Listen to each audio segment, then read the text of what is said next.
Hey there everybody, in today's video I'm going to share with you 3 very embarrassing autism mom moments I have had over the years. For those of you that are new to the channel, my name is Kayla. I have a 9-year-old son named Shane who has autism, and here I share everything I know so that I can hopefully help and improve the lives of some of the families touched by autism.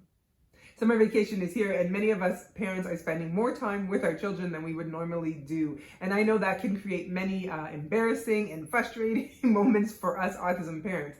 However, I figured I'm going to share with you some more of the lighthearted and fun moments that have been very embarrassing for me over the years. However, now I can look back and laugh and realize how far we've come, that, I'm much more comfortable with my son's autism and all the traits that come with it, and even all the moments that it creates in our life that are sometimes not ideal.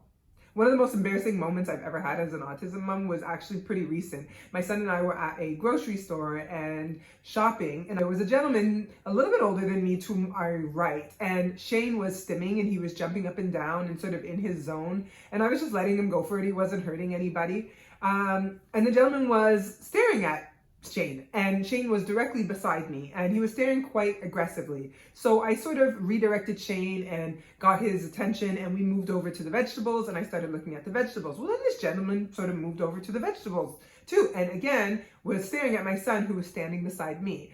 And at this point, I'm kind of processing everything in my mind, and it's kind of pissing me off a bit.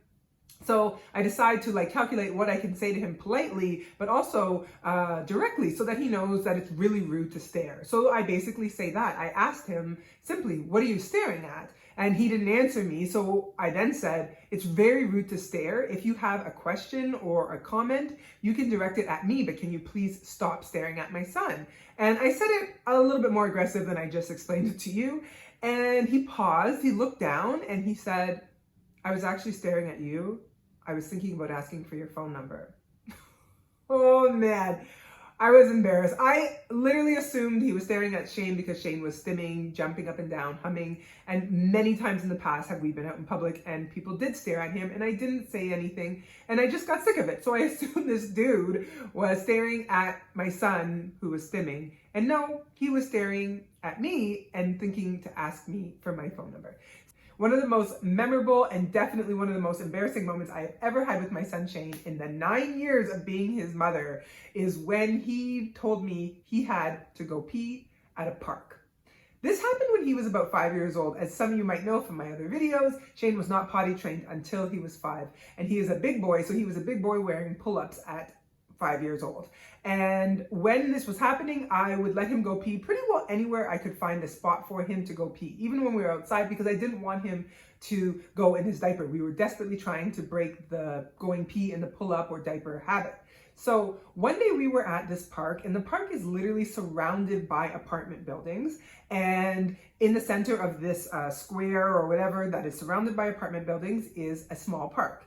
And we had walked over, we were playing, having a good time, and Shane says, "Mommy, I have to pee." Well, it's surrounded by apartment buildings. There's not a lot of trees. There's not a lot of places to go to discreetly go potty. So I had to take him sort of to this tiny bush that was literally 2.5, 3 feet from the park. Now, there's about 20 other parents there, and I know this isn't ideal, but at the same time, I'm desperate. My kid's 5 years old, and I want him to be done with potty training. So I'm gonna let him go pee. We walk over to this little bush that is very close to everybody else, and I pull his pants down and I say, "Okay, go pee." At the time, Shane's language was very limited. He would just say pee, pee, pee when he needed to pee. So I tell him to go pee. He was also trying to decide at the time if he was gonna be standing up or sitting down when he peed. He was figuring that out. So when he leaned forward a little bit and stuck his butt out, it didn't really surprise me what he was doing. But then suddenly I hear plop, and I look down. He takes a dump, and he's going again, and he's going again, and he's pooing in the park, and all the parents are staring at me. I swear to God, I didn't know what to do. He's 5 years old, so I didn't actually have wipes on me. So this kid is taking a dump, basically in the park, with all the parents staring at me, and I don't even have a bag or a wipe or anything to pick it up. I had to pull up my son's pants and walk him out of there as I grabbed the stroller and put my head down, and I was just mortified. Now I laugh about it. When me and my friends are getting together talking about parenting and drinking wine, we laugh, we joke about it, but I was never more embarrassed in my life. I literally didn't say anything. I didn't even say sorry. I was just, get me out of here. When my son Shane was really young, he didn't talk very much at all. And I had friends telling me, one day you're going to wish that he would just be quiet. And I could not imagine that moment coming because I wanted him to say anything at all. I didn't care if he looked at me and said, F you, mom, as long as he was expressing himself and doing it correctly. Like, I just wanted him to talk. And looking back, I kind of giggle because there has definitely been some moments where I wish my son Shane didn't talk at that very moment. And one of those moments include a very close friend of our family. We have a good friend named Connie, and she is a bit on the heftier side.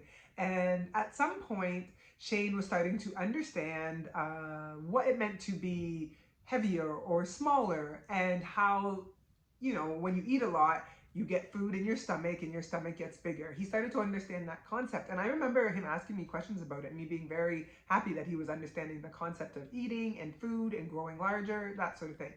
And one day he hadn't seen Connie for a long time and she had gained a bit of weight.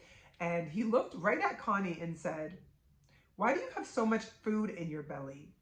And Connie didn't really understand exactly what he was trying to say, thank God, in the second that it was happening, but I understood what he was saying. He was suggesting she was fat. And Connie said, "I don't understand what you mean, dear. I haven't eaten yet." And he said, "But your belly is so big. You have too much food in your belly." I almost died. I was so embarrassed. I mean, I was grateful that this was a friend of the family who obviously knew that my son was autistic, but she was also embarrassed. And I just apologized, you know, over and over again. And in the moment I didn't laugh, but now looking back, I laugh and I'm thinking, oh my God, this kid is just so honest. So anyways, I have a conversation with Shane about this, and I tell him, you know, we don't talk to people about how big their belly is and how that's rude and so that could hurt somebody's feelings. So he understands me and he kind of digests that. It takes him about 3 or 4 weeks or maybe a little bit more than that. He sees Connie again. What does he say to Connie? "I'm sorry for saying that your belly is big and that you are fat. That was not nice of me."